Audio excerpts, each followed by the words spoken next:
to understand that you have been given gifts and talents to fulfill your destiny.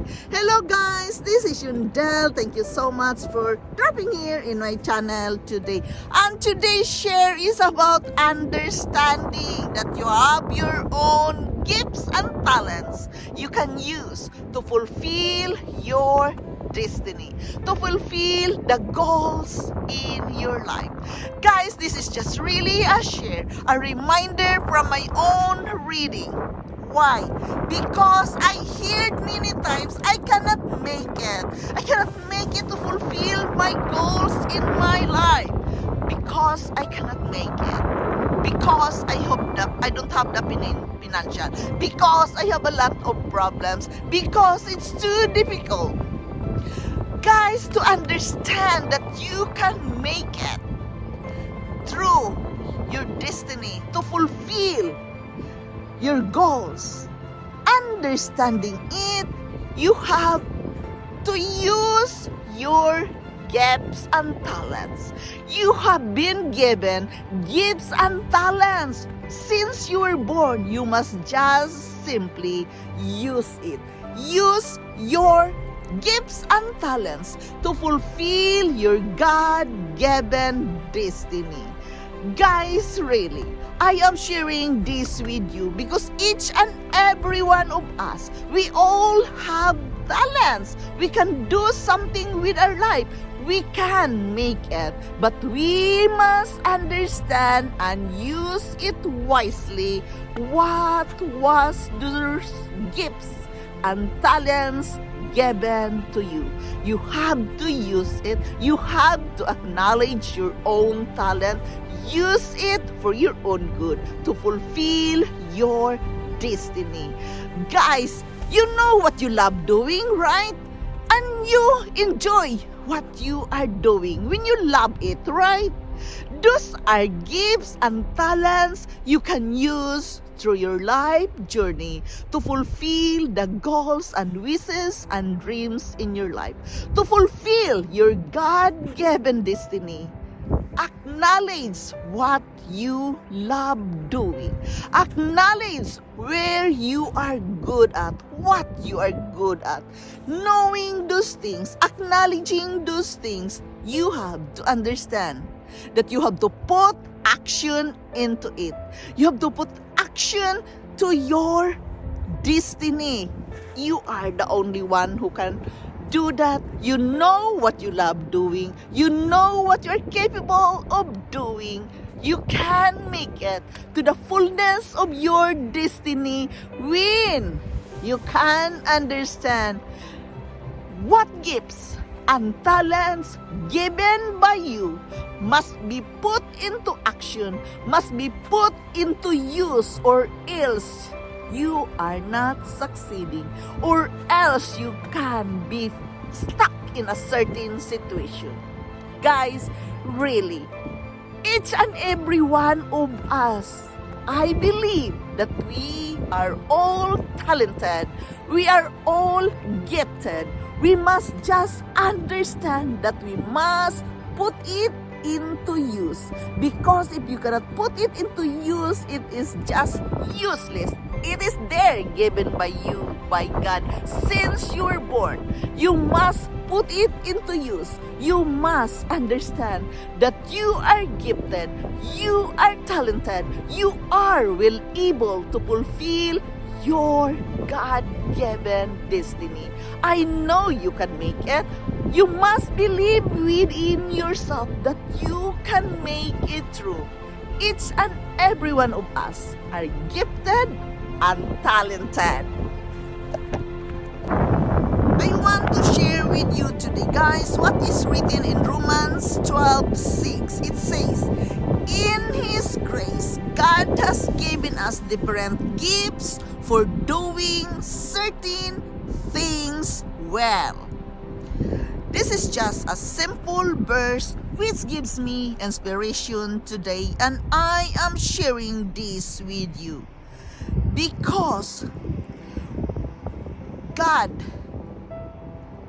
give us gifts and talents.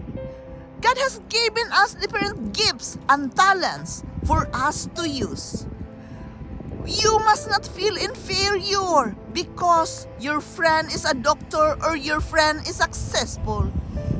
You must not feel inferior or envy to them, guys, because you also have given the gift and talents you must use to fulfill your destiny. Your security is not in how you perform, in what you do, or in what you wear, in what title is behind your name. Your security is in His masterpiece. You are fearfully and wonderfully made and equipped so you can fulfill your destiny. You are empowered, approved, and anointed to fulfill your God-given destiny. Guys, you must find your value in who you are and not what you do. Otherwise, you'll spend your whole life competing with others, trying to prove yourself and importance to others, trying to convince them to be for you. Guys, no. Look at yourself. Look at your gifts and talents which is within you and use that to fulfill your destiny. Guys, do not look at for any position how great the other person is. Do not look at others person's successes or fulfillment. You have to fulfill your own destiny. Do not try to convince them to be for you when you are envious, because you are capable of doing what others can. Guys, remember that you are born with a purpose. Stay focused on what you're called to do. Do it well and live with God's applause. God given you the gifts and talents, and He is going to applaud you when you are going to use that. Remember that you have given gifts and talents to fulfill your destiny, and they are different from others. We are not the same. Our gifts and talents are different from other person. You have the blessing, and it is very different from others. You have the privilege of making the most of what you have given. So use it. You are secure and will able to fulfill your destiny. Just be content. Just be satisfied with who you are. And be grateful for those God-given talents given by you. Remember always that your gifts and talents is uniquely given by you, uniquely created for you. Acknowledge that. You have to stay focused on what you're called to do. Do it well, be good at it, and live with God's applause.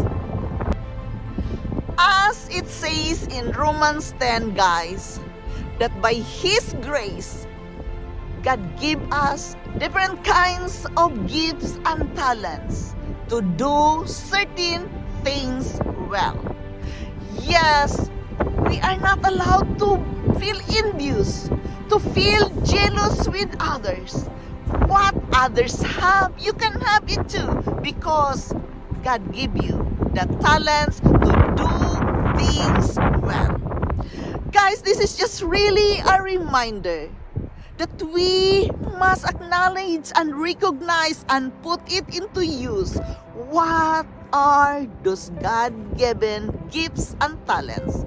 It says clearly in the scripture, by His grace, God give us different kinds of gifts and talents to do certain things well.